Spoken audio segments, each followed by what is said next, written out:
Hey, what's up guys? We're out here in pretty cold conditions. It's kind of windy, and I'm here with somebody who, like last time I interviewed you, I think you were wearing a different jersey. I think you were playing with that silent guy. Something happened. You're playing but silent. But now you're at the major. So yeah, what are your words about that? We're all so happy. Like right now at this point in time, we just finished the game like 20 minutes ago. I don't have words for it right now. I really don't.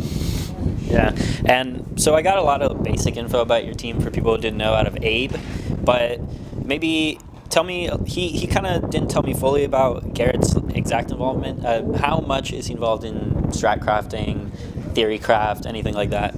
I don't think he does a lot of strat. Like, he doesn't come up with a lot of our T-side strategies or CT-side stuff, but he does a lot of analysis on the other teams and tells us how he thinks we should play because of that. And we're sort of it's up to us to come up with our own stuff. He helps out a lot. If we're doing something that he thinks is dumb, he'll be like, "Don't do that. That's stupid." And he definitely helps out a lot. He's really helpful. What do you think about Vec's style of play? I think I was particularly, I mean, you had like an NA Mirage CT side, you know, NA team's strong, but I was particularly impressed that you managed to like find a key to break down their CT side and actually get those remaining rounds. What do you think led to that happening? Honestly, it just comes down to hitting your shots at the end of the day.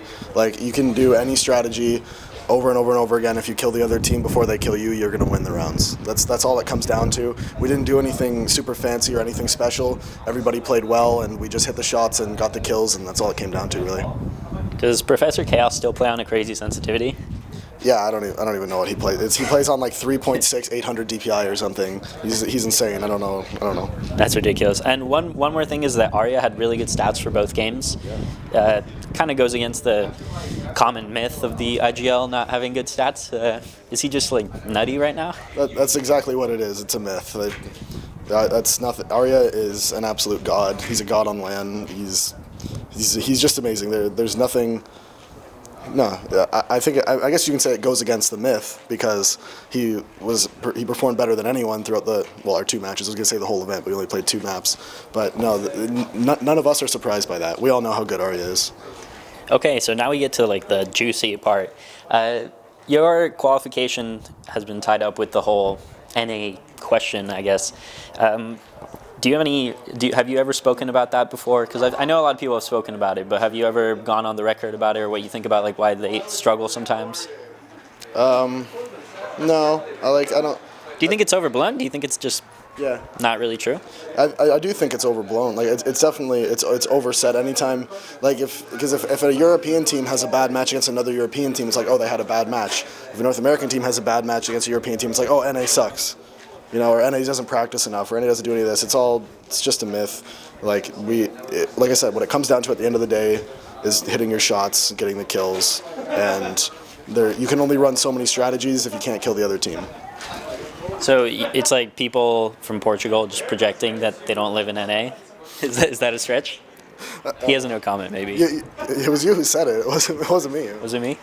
Yeah, okay, so what's the real practice regimen that's going to start now ahead of the major? What do you envision something that's going to come into place? You know, I think we're probably going to stick to what we've been doing because what we've been doing has already been a lot. You know, it's like almost 8 hours a day of demo review, practicing, scrims, deathmatch, and then we play on our own after practice too. We play FPLs, we do all that stuff. So we're probably going to stick with what we do. We might go for like 6 days a week instead of 5 now. I don't know. We haven't really talked about it, to be honest. Got it. Okay, so I noticed you had a really supportive organization behind you, like Laser Chicken and Jeremy, and there was another guy. How is it like? What's it like having those guys actually behind you, also screaming, also almost knocking over walls? It's awesome having them here supporting us. It's always good to have the support of your organization, you know, to know that they support you, to know that like you guys have a good relationship. Like Marty, the owner of SPLYCE, is awesome. Jeremy's tons of help. Like everyone with the SPLYCE organization has been nothing but helpful to us. Everything, it's just fantastic. It's awesome to have them here. We're really glad they could come, and we hope that they're with us at the major too, which I'm sure they will be. All right, guys. So this is David from SPLYCE, the first North American team to make the major. So yeah, just stay tuned for more stuff from HLTV, but I'm sure they're going to go celebrate now.